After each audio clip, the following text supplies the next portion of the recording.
ముఖం చెల్లుబాటుగాక అసెంబ్లీ నుంచి వాకౌట్ చేసిపోయిందంటేనే ఈ వర్గాల మీద వారికి ఎంత ప్రేమ ఉందో అర్థమవుతా ఉంది.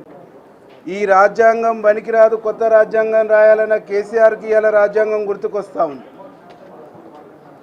అసెంబ్లీలో ఎస్సీ కేటగరైజేషన్ చేయాలని ఆనాడు గౌరవ ముఖ్యమంత్రి మా సంపత్ కుమార్ గారు, సండ్ర వెంకట వీరయ్య గారు మాట్లాడినప్పుడు వాళ్ళని అసెంబ్లీ నుంచి బైకాట్ చేసి బయటకు పంపించినటువంటి, సస్పెండ్ చేసినటువంటి వాళ్లకు ఈరోజు ప్రేమలు గుర్తుకొస్తూ ఉన్నాయి.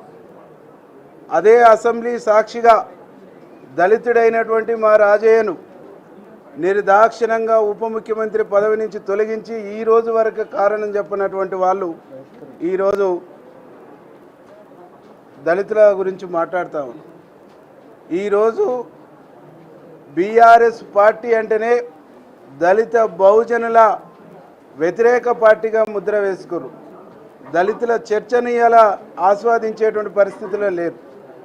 దళితుల పట్ల వాళ్ళకు ప్రేమ లేదు. దళిత ముఖ్యమంత్రి అన్నారు, చేయలేదు. దళితులకు 3 ఎకరాల భూమి అన్నారు, ఇవ్వలేదు. దళితులకు డబుల్ బెడ్రూమ్ ఇళ్ళు అన్నారు, ఇవ్వలేదు. దళితులకు 3 ఎకరాల భూమి ఇచ్చి వాళ్ళకు పెట్టుబడి సాయం చేసి 1 సంవత్సర కాలం వాళ్ళకు పెట్టుబడి ఇచ్చి వాళ్ళని లక్షాధికారులు చేస్తానన్నాడు. బిచ్చమెత్తుకునే పరిస్థితికి తీసుకొచ్చారు. రాజకీయంగా, ఆర్థికంగా, సాంస్కృతికంగా ఈ దళిత జాతిని, బీసీ వర్గాలని గొర్రెలు బర్ల పేరుతోని మోసం చేసినటువంటి వాళ్ళు, మోసగించినటువంటి వాళ్ళు ఈరోజు మొసలి కన్నీరు గారుస్తూ ఉన్నారు.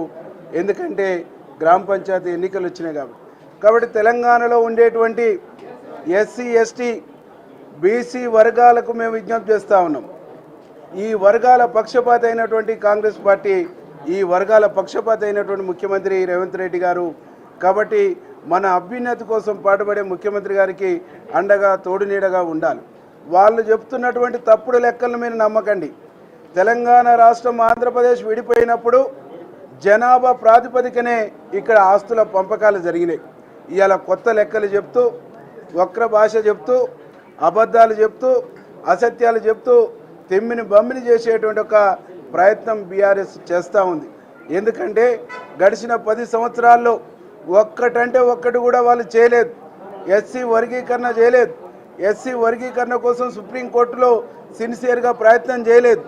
చేయకపోగా ఈరోజు మా ముఖ్యమంత్రి గారు సుప్రీంకోర్టులో వాదనలు వినిపించి గొప్ప ప్రయత్నం చేసి ఇలా వర్గాల పక్షపాతిగా నిలబడి ఆ వర్గాలకు మేలు చేసేటువంటి ఒక ప్రయత్నం చేస్తుంటే జీర్ణించుకోలేకపోతాం.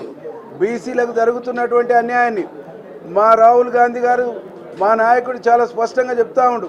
బీసీ కులగణన చేసి, బీసీ కులగణన ఓన్లీ రాజకీయాలలో, విద్యారంగంలోనే కాదు, ఆర్థిక రంగాలలో కూడా బీసీలకు, ఎస్సీలకు మేలు జరగాలనేటువంటి ఒక ప్రయత్నం చేస్తూ ఉంటే వాళ్ళ కోటలు కూలిపోతాయి. బీసీలు ఆర్థికంగా బలోపేతమైతే, రాజకీయంగా బలోపేతమైతే, ఎస్సీలు రాజకీయంగా, ఆర్థికంగా బలోపేతమైతే వీళ్ళ పెత్తనాలు కుప్పగూలుతాయి అనేటువంటి ఒక ఉద్దేశంతోనే తప్పుడు ప్రచారం చేస్తుండ్రు. దీన్ని ప్రజలు నమ్మొద్దని చెప్పేసి విజ్ఞప్తి చేస్తాం.